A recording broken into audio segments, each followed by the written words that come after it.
जवानी चढ़ गई तो घर देर से आने लगा। रात देर तक घर से बाहर रहना और सारा दिन सोए रहना मेरा मामूल बन चुका था। अम्मी ने बहुत मना किया कि बेटा ऐसा मत करो, लेकिन मैं के बाज आया ही नहीं और कोई ना कोई बहाना बना देता था। शुरू में वो मेरी वजह से देर तक जागती रहती। बाद में सोने से पहले फ्रिज के ऊपर एक पर्ची लगाकर सो जाती थी, जिस पर खाने की नौयत और जगह के बारे में लिखा होता था। आहिस्ता आहिस्ता पर्ची का दायरा वसी होता गया। गंदे कपड़े कहाँ रखने हैं और साफ कपड़े कहाँ पर रखे हैं, इस जैसे जुमले भी लिखे मिलने लगे थे। नीस ये भी कि आज फलां तारीख है और कल ये करना है, परसों फलां जगह जाना है, वगैरह वगैरह। ये सिलसिला काफी अरसे तक जारी रहा और मेरी आवारा गर्दी दिन बदिन बढ़ती चली जा रही थी।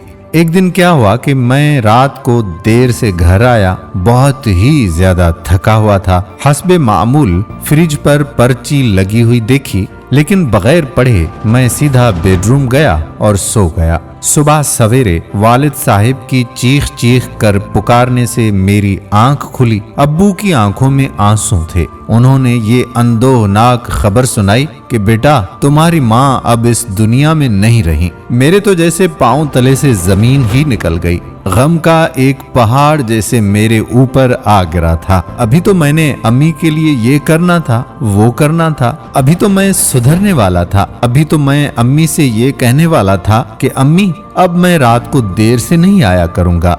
तदफीन वगैरह से फारिग होकर रात को जब मैं निढाल होकर बिस्तर पर दराज हुआ तो अचानक मुझे अम्मी की रात वाली पर्ची याद आ गई। फौरन गया और उतार कर ले आया। उस पर कुछ इस तरह से लिखा था, बेटा आज मेरी तबीयत बहुत खराब है, मैं सोने जा रही हूँ। तुम जब रात को आओ तो मुझे जगा लेना, मुझे जरा अस्पताल तक तो ले जाना। मेरी आंखों में आंसू थे और मुझे अपनी गुजरी रातों की आयाशियां और अपनी सरगर्मियां याद आ रही थीं और मेरे पास पछतावे के सिवा कुछ भी नहीं था।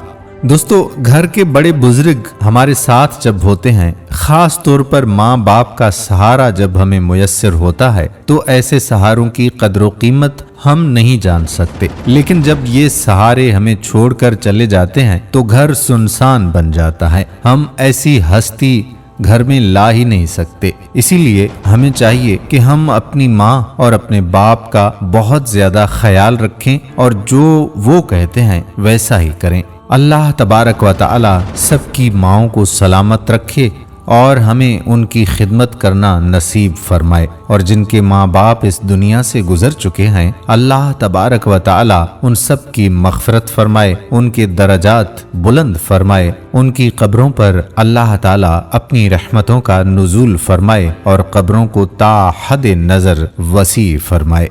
आमीन सुम्मा आमीन या रब्बल आलमीन। दोस्तों, अगर वीडियो पसंद आई हो तो अपने दोस्तों अहबाब के साथ जरूर शेयर कीजिएगा। आने वाली वीडियो तक आपका मेजबान कादिर बख्श कल्होड़ो आपसे इजाजत चाहता है। अल्लाह हाफिज।